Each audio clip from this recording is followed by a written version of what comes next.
Hello. Today, we're reading a particularly spooky story from the Disney's bedtime favorite storybook. It'll be exactly on, let me check it. Oh, page 97.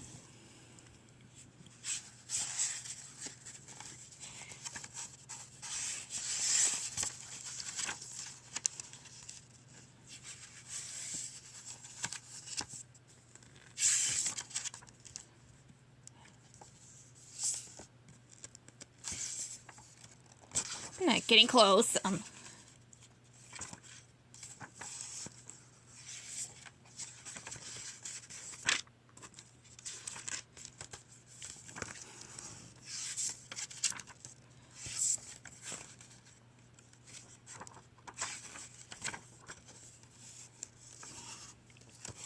Whoops. Here we are. Today's story is called Monsters, Inc. The Spooky Sleepover.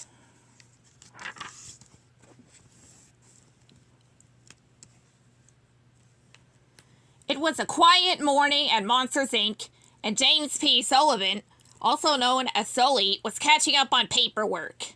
He smiled as he reviewed the monthly laugh reports. At Monsters, Inc., it was the monster's job to go to the human world and make kids laugh. The laughs were used as energy for the city of Monstropolis. It had been Sully's idea, and now he was president of Monsters, Inc. He was glad everything was going so well.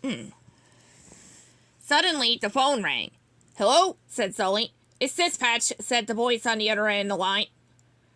"It's the annual slumber party at Little Shannon Brown's house. Waxbird is out sick. We need a replacement." "I'll get right on it," replied Sully. He knew, that there would be lots of kids at the party, and he wanted to make sure he had a monster there to tell jokes and capture laughs.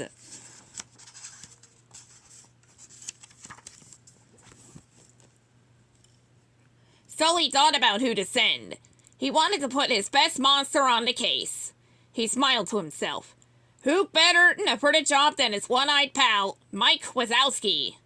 Mike was Monsters, Inc.'s top laugh collector. He could make anyone laugh. Sully knew his best friend would be perfect for the job. Mike was in the locker room getting ready for work. He had just finished putting in his contact lens, which was the size of a pizza. When Sully walked in, Sully explained the situation. "I'm your man," Mike said confidently. "Great," Sully exclaimed, whistling.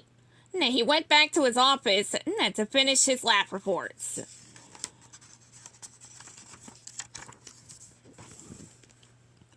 "Piece of cake," Mike said as the door slid into his station on the laugh floor.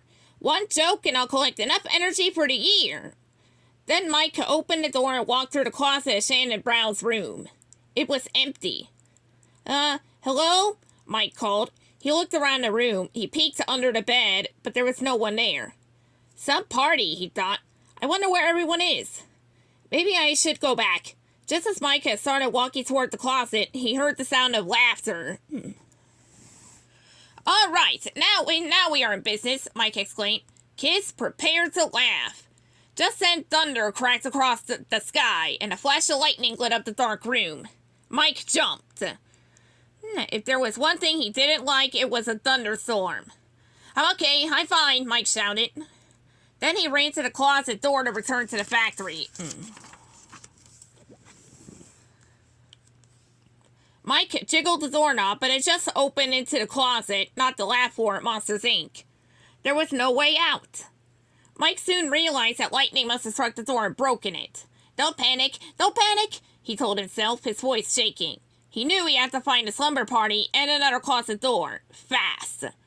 Otherwise, who knew how long he'd be stuck there? Mike took a deep breath and headed into the dark hallway. He was sure he heard laughter coming from somewhere. Now, all he had to do was find it. As he started walking, the floor made a noise beneath him. Creak! Halfway down the hallway, Mike stopped and looked around. There were some paintings on the wall that looked very creepy. They gave Mike goosebumps. He was pretty sure the people in the paintings were staring right at him. I gotta get out of here. What's Mike muttered to himself as he continued down the hallway. Then he saw something and froze. Mike couldn't believe his eye. Sitting at the end of the hall was a large, furry creature with fangs. It was panting heavily. "Oh man," he cried. "Am I ever glad to see a fellow monster around here?" Taking a deep breath, Mike started to walk closer to the creature. Just as he did, the creature knocked it down. "Ah!" Mike screamed. "Dog breath!" Mike hated dogs. He pushed the dog off him and ran as fast as he could into a nearby room. He slammed the door shut. He was safe. For now. Meanwhile, back at Monsters, Inc., Sully was working on the lab floor. The floor manager came running over. "Sully, he shouted. "Mike still hasn't returned from the slumber party. He's never been gone this long." When Sully went to check on the door, he discovered it wasn't working. That meant, Mike was trapped at Shannon Brown's house. "Uh-oh," said Sully. "We gotta get Mike out of that closet. I can't believe he's stuck."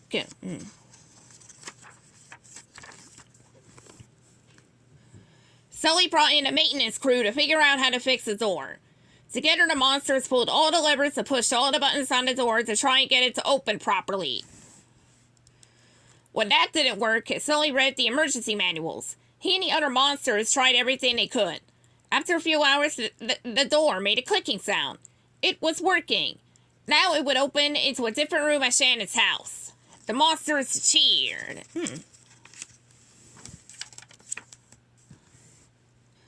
Back in the house, Mike walked into the bathroom. "Ouch!" the green monster squealed as he tripped on a yellow rubber ducky and went rolling across the floor.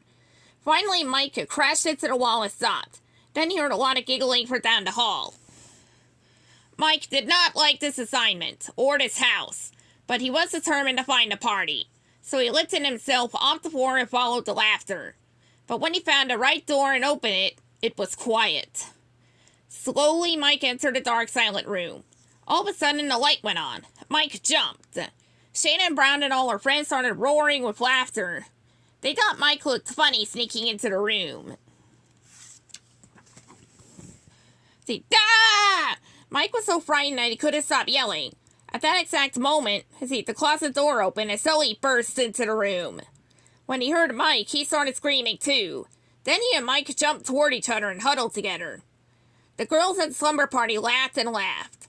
A big blue monster with purple spots hugging a one-eyed little green monster was one of the funniest things they had ever seen. Mike and Sully looked at each other and smiled. Then Mike had jumped to the floor and they both took a bow. The kids cheered. "Looks as if our work here is done," Sully said. He and Mike headed through the closet door and back to the Monsters, Inc. lab floor. They had filled so many canisters with glass that Mike was named the top lab collector that day.